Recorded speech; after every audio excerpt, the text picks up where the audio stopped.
I'm not arguing one is better than the other, although if I was to argue one way or another, I would tend to lean toward YK11 being preferential to Tren.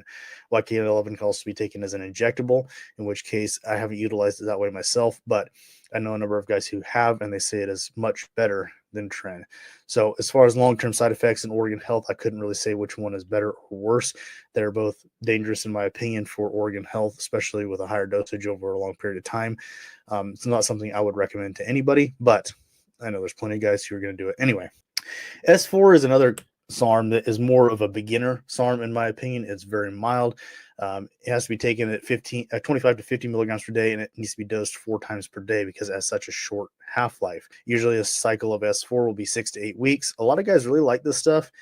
It's excellent for cutting cycles and improving muscle definition. Once again, diet dependent. S4 has a side effect of yellowed vision.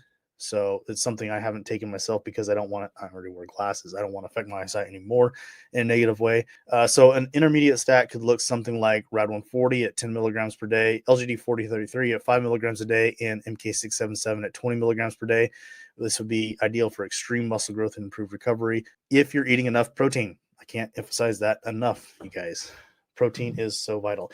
MK677 personally, I like that at about 10 to 12 milligrams per day is as much as I need to go, and I don't take it every single day. MK should not be taken every single day, in my opinion. There's too much risk of insulin sensitivity issues over a long period of time. Also, I found that taking it on workout days in the morning seems to be the best because then I get very, very hungry and I'm able to eat plenty on my weightlifting days, and my recovery is much improved at 10 milligrams per day of MK677. That's my own personal usage history and preference at this point in time. All right. So an advanced SARM cycle, this would be for somebody who's extremely experienced already and utilized all the SARMs, would look something like this. RAD 140 at 15 milligrams per day, YK11 at 5 milligrams per day, MK677 at 20 milligrams a day, and Cardarine at 10 milligrams per day. This is going to give you maximum size and strength gains while helping to increase your cardio output. You're going to be able to work out for longer. You're going to be able to lift more weights. Your recovery is going to be vastly improved. Your strength is going to be vastly increased.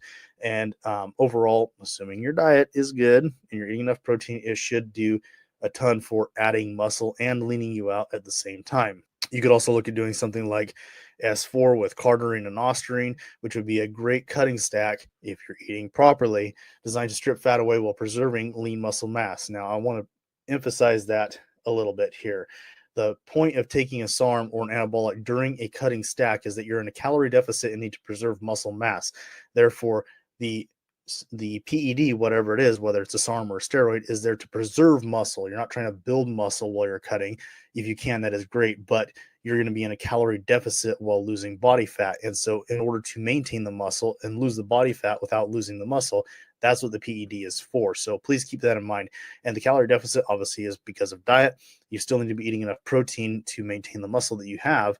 And even eating extra protein is a good thing as long as you're staying in enough of a calorie deficit to actually lose the body fat. Okay.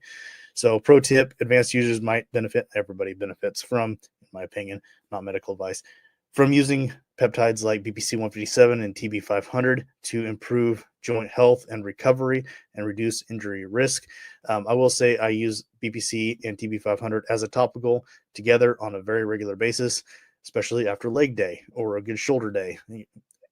There's nothing like having a leg day where you can barely walk out of the gym and you're like crawling into the truck and you're like, it hurts to push on the throttle, right?